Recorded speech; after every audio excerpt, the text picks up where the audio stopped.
Alright, so how's it going, folks? I just saw Doctor Strange, the new Marvel Studios film, the other day, just the day before I am recording this. I am not very familiar with Doctor Strange going into this movie, and I kept it that way because I wanted this to be kind of my first exposure to the character, or not, I guess my first exposure to the character. I've read some Doctor Strange in Avengers stuff. I may have read a Doctor Strange solo comic, just like a stray comic, at some point, but I don't really remember. I could have gone out and looked for, some of the best Doctor Strange stories or some of the best examples of the character in preparation for this, which I'm doing for some characters, like Miss Marvel, or I guess Captain Marvel for that movie, even though that's a ways off, but I'm just genuinely interested in that character. So I want to learn a little more about, the Carol Danvers, Captain Marvel character. So I've read some of that, so then when I go and see that movie, I'll have some expectations, I guess, of what I think that character should ideally look like, but I don't have that for Doctor Strange. So anyway, this is just my rambling first impressions, and I'm gonna be talking spoilers in this, so if that bothers you, or if you haven't seen the movie yet, then you probably should before listening to this thing. This is just gonna be like podcast style. There's probably just gonna be like a still image, maybe a trailer of the movie in this in the video space. So if that bothers you, if that can't hold your attention, then no one's forcing you to watch this or listen to this, I suppose. Also, since this is my first impressions, this isn't my be-all, end-all definitive opinion of this movie, and that what I say here is very much subject to change. So anyway, I was hoping that I would go into this movie and then it would make me a fan and give me an understanding of the character of Doctor Strange. And I gotta say that I don't know if I'd say that I'm a fan of Doctor Strange yet, but I definitely want to seek out and read some Doctor Strange now, and that I did enjoy the character that they illustrated in this movie.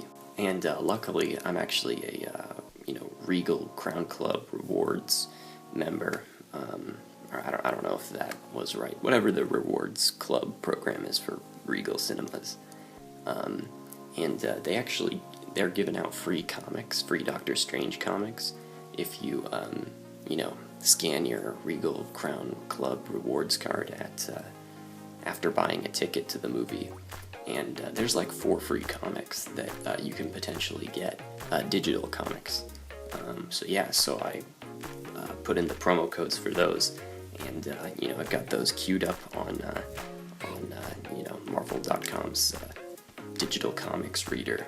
So I'm pretty excited about that because now I can get a little bit more exposure to the character and see how he's written in the comics for free, which is really awesome. There's like one that was written by Mark Waid, and I'm a fan of Mark Waid, so and it's a mini-series, but they just have like the first comic, so just kind of giving us a preview of that stuff. The character arc that they had for Doctor Strange, it was solid.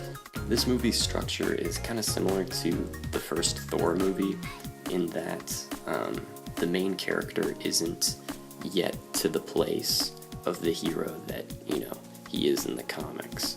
So it's pretty much a setup movie, which I think that it works really well.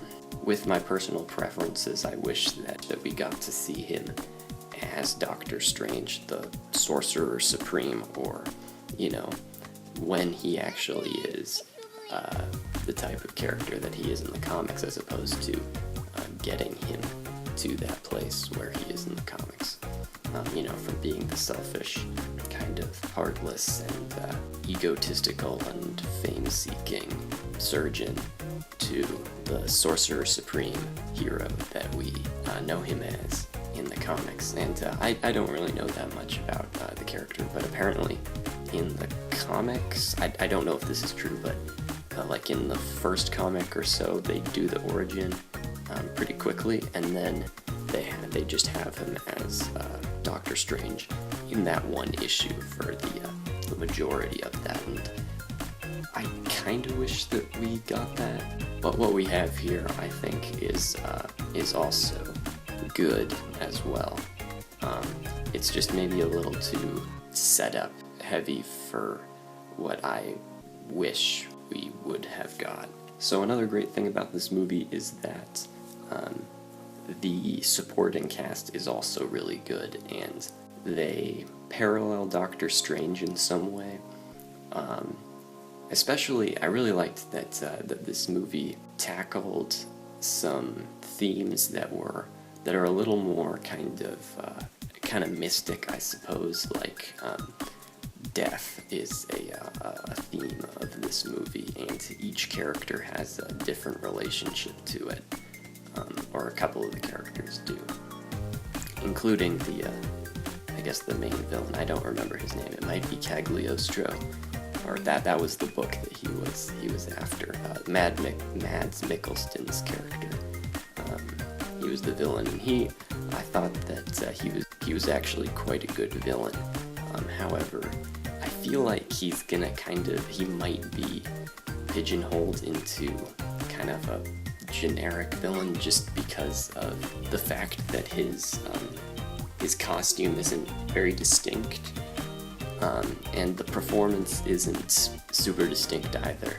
But I do think that the performance is good, and I think that the character is interesting as well, and he's kind of a perversion of Doctor Strange. I don't remember exactly how, but I remember that was the impression that I got in the theater. And then the Ancient One was also awesome. She had, she also had a certain relationship with death, and she was actually using the Forbidden Dark Dimension's energy to keep her alive. I don't remember exactly what the reasons were, but that was a little bit questionable of a decision, and I thought that was a great reflection and kind of example of another character's relationship to death. And then Doctor Strange, I don't remember exactly what his relationship with death was, but he as a surgeon, he would kind of try to prevent death from some people. And then I guess it's a little complicated, because then if he knew that he couldn't save someone, then he wouldn't even try. But that was for more selfish reasons. But anyway, I don't remember exactly what all the details of this movie were, so I'm not really gonna get into that and try and analyze the themes so much off the top of my head. But I remember that they were there, and I found that very interesting and engaging. And I was like, this is like a really well-refined Phase 1 movie, where they have the supporting characters that are interesting, and especially in relation to the hero, and we've also got some worthwhile themes kind of at the forefront, and unique themes also that we haven't dealt with yet in these Marvel Studios movies, and that I think were really well suited for kind of a fantasy film like this. And then there's Baron Mordo, and I thought that they set him up really well as well. I was pretty sad that he felt betrayed by the sorcerers by the end of the movie, and that was a great end credit scene with Mordo. That was very creepy and evil. So yeah, so I'm excited to see more from him, and the supporting cast of this movie was very good, and I'm interested in all of them, and I think that they're all interesting characters in their own right. What else? The visual style is really awesome in this movie. I liked it a lot. The different dimensions and astral planes looked fantastic and really crazy, the kind of thing that I wanted to see out of this movie, and you know, something that makes it unique from any of the other Marvel Studios movies, but also just any other, you know, movies that are currently out right now, or, you know, that have been released over the past couple of years. Just very creative looking planes and dimensions, and I enjoyed that immensely. Really crazy looking, and awesome. Oh, and that climax, I liked that climax a lot.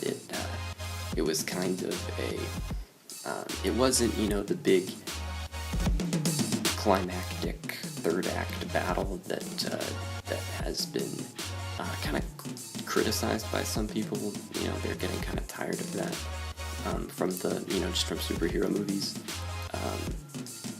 So yeah, that was really interesting that he didn't, you know, overpower Dormammu by the end, but he stuck him in a time loop, and Dormammu eventually got tired of killing Doctor Strange over and over again.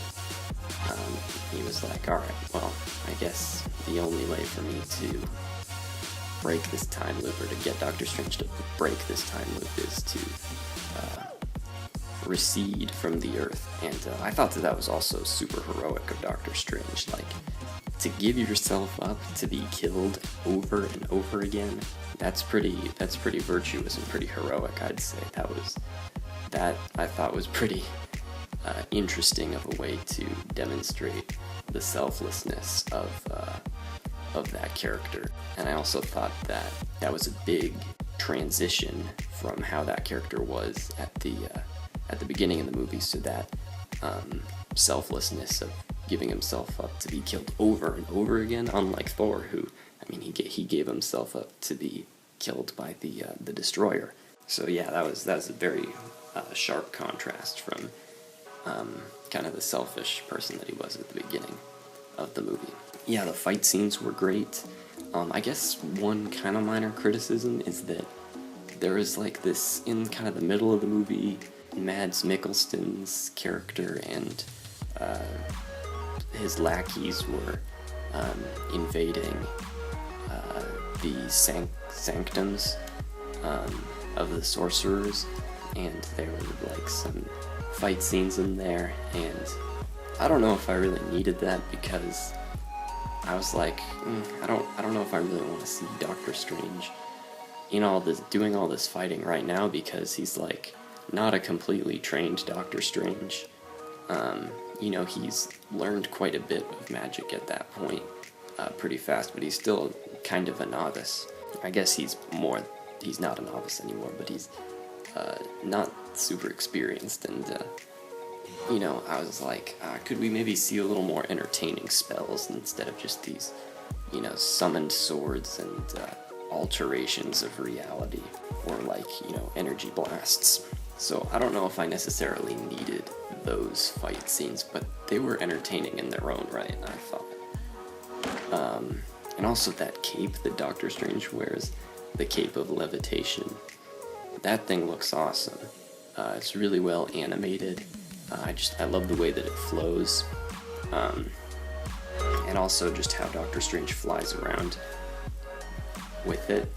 It looks really good. It's kind of one of the most, it's kind of, you know, it's one of those superhero things, just the character flying around with a billowing cape, that I personally get a kick out of, and I think that they nailed that there. So, you know, it's just fun to watch him fly around with that cape of levitation.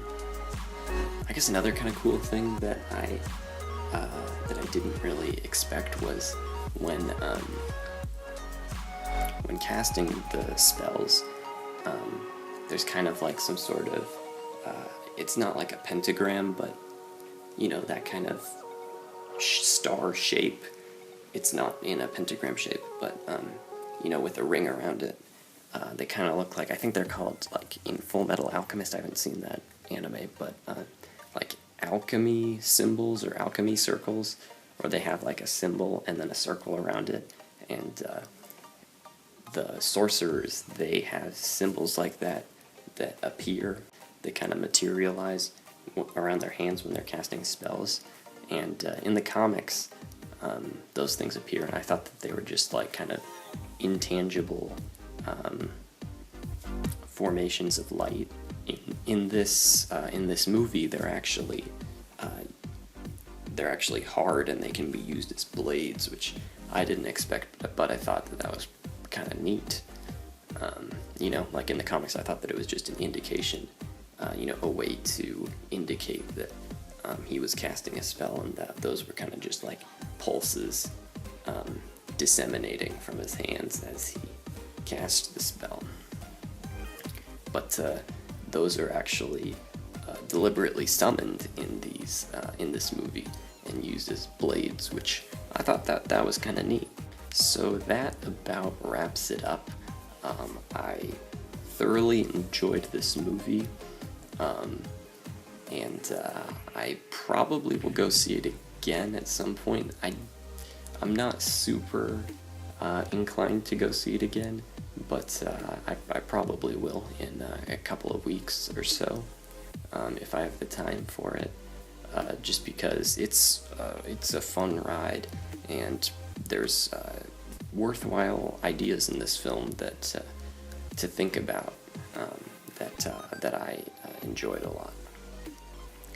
I'm also excited to see Doctor Strange team up with other characters, in particular Tony Stark, because they're kind of similar characters, but there are differences between them, and I think there's that post-credit scene, or mid-credit scene, I suppose, that's great, where he's talking with Thor. I don't know if that implies that he's gonna have a cameo or a role in Thor Ragnarok, but that would be cool to see.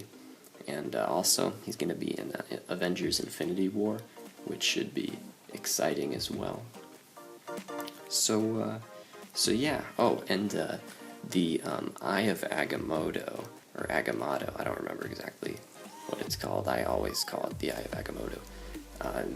You know, controlling time like that, and how he could kind of reverse things, and how in that climax fight scene, or I guess action set piece, the destruction was reversing as he was kind of, him and Doctor Strange and his crew were running through the city. That was an awesome spectacle. A lot of awesome spectacle in this movie that had a really unique visual style to it, and bright colors. It was very, very entertaining, or very well designed and unique. So that about wraps it up. So thanks for listening, and check out my channel if you want, because you might find something that you'll like there. I've got a recently uploaded review of the first Iron Man movie, and that was a scripted video, not like this where it's just off the cuff. And I've also got some other off the cuff rambling videos of other movies that I have seen recently. So thanks for listening.